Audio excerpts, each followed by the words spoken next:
Como atender pacientes neurológicos? Como é que você faz para se destacar da grande massa mediana de profissionais que nós temos no mercado e ser considerado um bom fisioterapeuta neurofuncional? Na minha opinião, existem por volta de 5 fatores que você precisa levar em consideração toda vez que você vai atender um paciente, toda vez que você vai começar a atender um paciente, para você ser considerado um bom profissional. Eu vou falar hoje para vocês esses 5 fatores e caso vocês concordem ou discordem, é só deixar aqui na aba de comentários, beleza? Então vamos lá.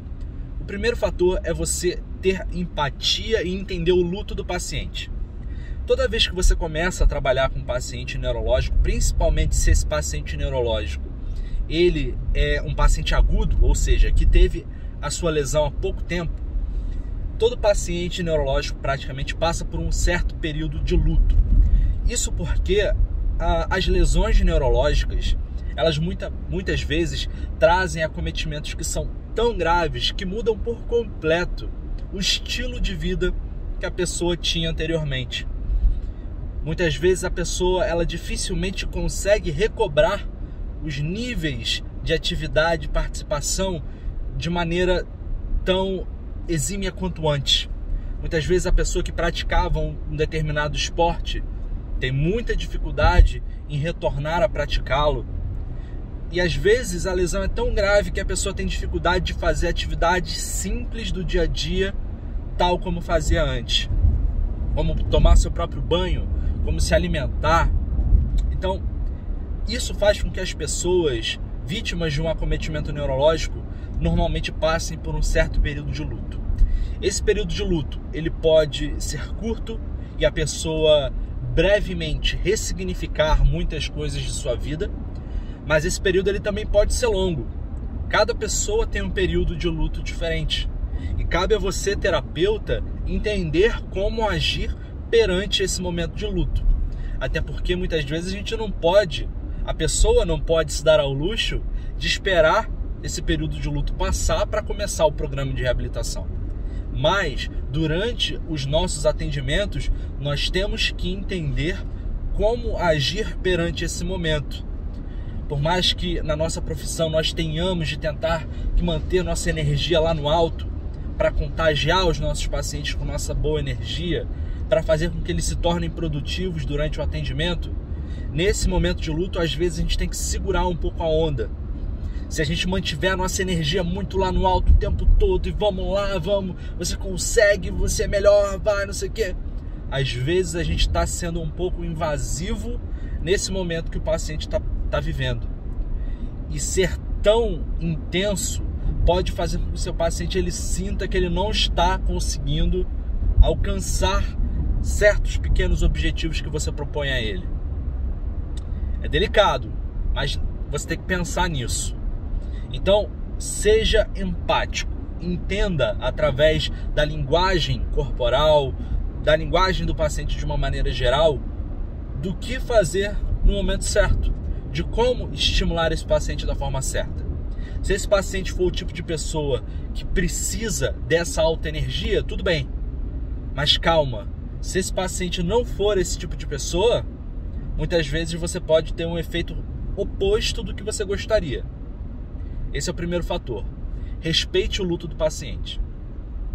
Em contrapartida, o segundo aspecto que eu acredito que você precisa levar em consideração para ser um bom terapeuta neurofuncional é enxergar todos os pontos positivos que esse paciente tem. O que eu quero dizer com isso? Muitas vezes esse paciente ele teve uma lesão gravíssima, mas ainda assim ele tem partes do corpo, por exemplo, que são fortes. Vou dar o exemplo do paciente hemiplégico, né? O paciente vítima de um AVC. Metade do corpo está fragilizado, digamos assim, com perda de força. O outro lado do corpo dele, muitas vezes o menos afetado, ele não tem uma perda de força tão expressiva. E você pode, por exemplo, utilizar o lado não sadio, porque hoje em dia nós já sabemos que o outro lado ele também é acometido, mas de uma maneira um pouco mais sutil. Mas a gente pode usar o lado forte para fortalecer, para estimular o lado mais acometido. Muitas vezes, enxergar os pontos positivos se resume em você enxergar que talvez esse paciente ele seja jovem, seja forte, seja previamente ativo fisicamente. Tudo isso tem uma diferença muito grande no desenrolar do plano terapêutico. Enxergar os pontos positivos do paciente é vital, porque dessa forma você consegue extrair o potencial máximo do seu paciente. Em terceiro lugar, eu acho que é muito importante você respeitar e entender os objetivos do seu paciente. Ok, o período de luto passou, você está conseguindo trabalhar melhor com o seu paciente, então você precisa entender quais são os reais objetivos dele. Muitas vezes você consegue identificar os principais objetivos desse paciente durante a anamnese. É óbvio, todos os pacientes eles querem voltar ao normal, mas durante a anamnese você consegue coletar informações sobre objetivos específicos de curto, médio e longo prazo desse paciente.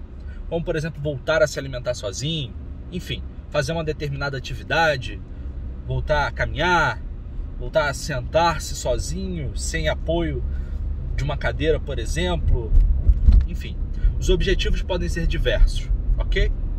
Então, entender os objetivos e enxergá-los de forma realista é o terceiro aspecto que vai fazer com que você seja um bom terapeuta. Porque entendendo os objetivos do paciente, você direciona o seu programa terapêutico para essa finalidade. Dessa forma, você impede que você esteja mergulhado naquele plano terapêutico aonde você não sabe exatamente para onde você está conduzindo a carruagem, e o seu paciente também fica um pouco perdido, porque ele não consegue estabelecer uma relação de casualidade entre os exercícios que você faz com os objetivos que ele tem. Leve isso em consideração, beleza? Pelo que vocês já me conhecem um pouco, vocês já devem imaginar qual é o quarto aspecto que vai fazer com que você atenda bem um paciente neurológico. É estudar a patologia, pessoal. É claro, não adianta você estar mergulhado nesse programa terapêutico sem que você entenda o decorrer, né, o desenvolvimento dessa patologia, o que a causou, quais são as repercussões sintomatológicas dela, os possíveis prognósticos e fisioprognósticos, prognósticos cinéticos funcionais dessa patologia. É importante que você entenda o curso da doença, a fisiologia, a anatomia patológica por trás da disfunção. Estude a disfunção. Sem que você entenda a patologia de uma maneira profunda, você não vai conseguir desenvolver um plano terapêutico realmente eficaz e eficiente para o seu paciente. E por fim, o quinto aspecto que te torna um terapeuta apto a atender pacientes neurológicos com qualidade é você desenvolver e aprender técnicas novas de trabalho. A gente tem uma série de cursos reconhecidos na profissão que são importantíssimos para o terapeuta neurofuncional. Nós temos o PNF, o BOBAT, óbvio, são cursos caros, mas que são muito importantes para que você saia da caixinha e abra sua mente para um leque de possibilidades de trabalho com os pacientes neurológicos.